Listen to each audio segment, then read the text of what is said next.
Friendly Fairies by Johnny Gruelle. Chapter 15. A Change of Coats. Two mischievous little gnomes were walking along the beach one day, and as they came to a pile of rocks they heard voices. One of the little gnomes put his finger to his lips for silence and peeped cautiously around the largest stone. There he saw a crab and a lobster sitting upon a bunch of seaweed in the sunshine. The other little gnome tiptoed up and joined his brother, and when they had listened a while they winked at each other and quietly walked back to the beach. After whispering together a moment, one of the little gnomes ran up the beach and over a sand dune. The other gnome again crept up behind the large stone and listened to the lobster and the crab. "Yes," said the crab, "I agree with you, Mr. Lobster.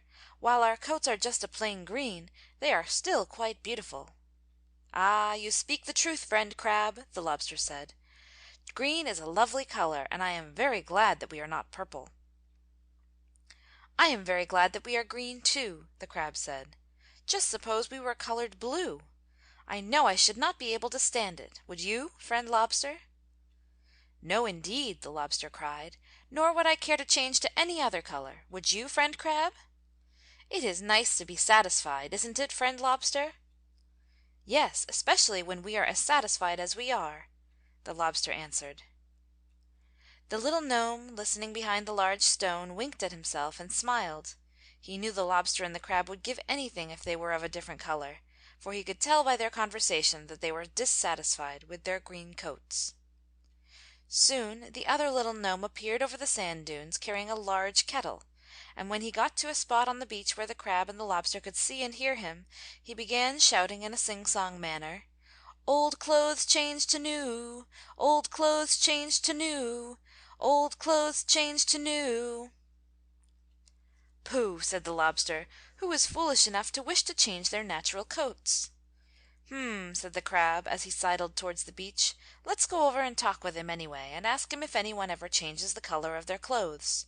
Not that I wish to change my lovely green coat, you understand, but—" "It would be interesting to hear about it, anyway," the lobster replied, as he crawled after the crab.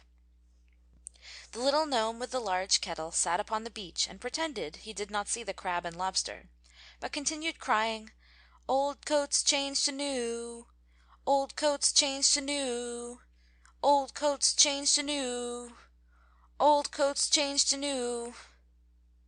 When the crab and lobster came up quite near, the little gnome pulled a number of pieces of colored cloth from his pocket and placed them upon the sand.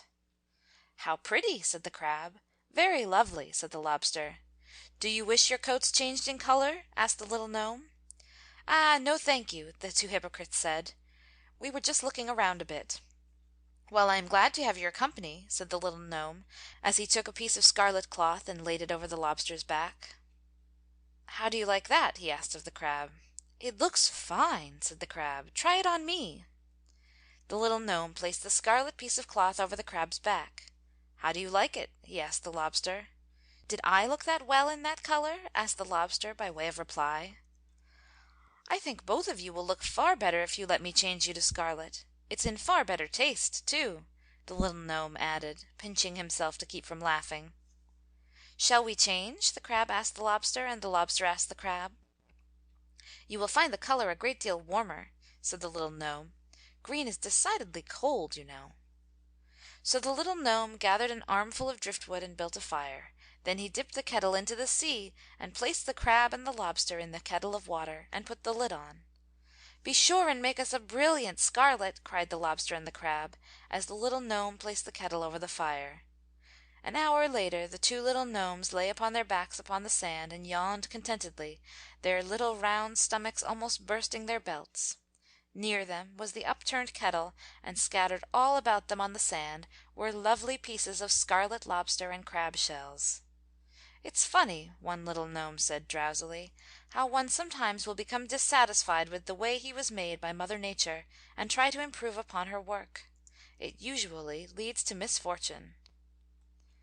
"Yes, that is true," the other little gnome replied. "We should be satisfied and contented just as we are." "Well, I for one am satisfied," the little gnome said, stroking his fat stomach. "So am I," his brother laughed.